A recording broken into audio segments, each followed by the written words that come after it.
ছাত্র আন্দোলন দমাতে যে নির্দেশনা দিয়েছিল চিত্রনায়ক রিয়াজ। ভিউয়ার্স, বিস্তারিত জানতে পুরো ভিডিওটির সঙ্গেই থাকুন।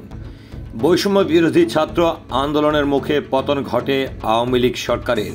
এরপরই গা ডাকা দেন লীগের সব নেতাকর্মী। তাদের সঙ্গে ঘনিষ্ঠতা ছিলেন সুবিজের একাধিক শিল্পী। শুধু তাই নয়, দলীয় ট্যাগ ছাত্রদের আন্দোলন দমাতে তাদের বিরুদ্ধে দাঁড়িয়েছিলেন তারা। সম্প্রতি সোশ্যাল মিডিয়াতে ফাঁস হয় আলো আসবে নামে শিল্পীদের হোয়াটসঅ্যাপ গ্রুপের কথোপকথন। যে গ্রুপে গ্রুপে নজর রাখা হতো ছাত্র জনতার আন্দোলনের উপর। শুধু তাই নয়, সেখানে তারা আলোচনা করত কোথায় কি করবে। আন্দোলনকে কেন্দ্র করে খোলা এই গ্রুপের অ্যাডমিন ছিল সংসদ সদস্য ও অভিনেতা ফেরদৌস, নায়ক রিয়াজ, অভিনেতা সাজু খাদেম ও অভিনেত্রী শামিমা তুষ্টি। এই গ্রুপের 170টির মতো স্ক্রিনশট ঘুরছে সোশ্যাল মিডিয়াতে।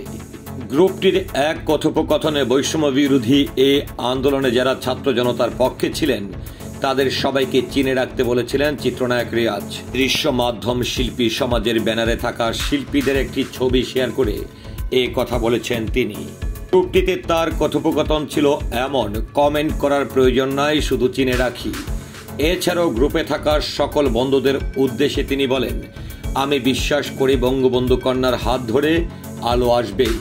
সময়টা আমাদের প্রতিকূলে। এই সময় কাউকে আঘাত করে কথা না বলা যাবে না। যে কোনো মূল্যে এই আন্দোলন দ্রুত থামাতে হবে। সোশ্যাল মিডিয়ায় একজন আরেকজনকে সাপোর্ট দিতে হবে। একজনের যে কোনো বিপদে সবাইকে একসঙ্গে ঝাঁপিয়ে পড়তে হবে। সবাই মিলে এক আত্মা, এক প্রাণ হতে হবে। তাহলে আমরা সবাই মিলে এই তুফান পাড়ি দিতে পারবো।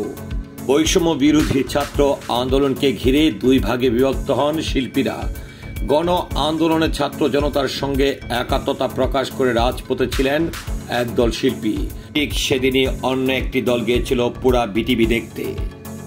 চিত্রনায়ক রিয়াজের ছাত্র আন্দোলনকে ঘিরে যে স্ট্যাটাস কিংবা যে নির্দেশনা দিয়েছিল বা তিনি যা বলেছিলেন, এটি নিয়ে আপনার মন্তব্য কিংবা বক্তব্য কি? আশা করছি কমেন্টের মাধ্যমে জানাবেন। সে সাথে পুরো ভিডিওটির সঙ্গে থাকার জন্য সকলের প্রতি কৃতজ্ঞতা এবং ধন্যবাদ জ্ঞাপন করছি। আল্লাহ হাফেজ।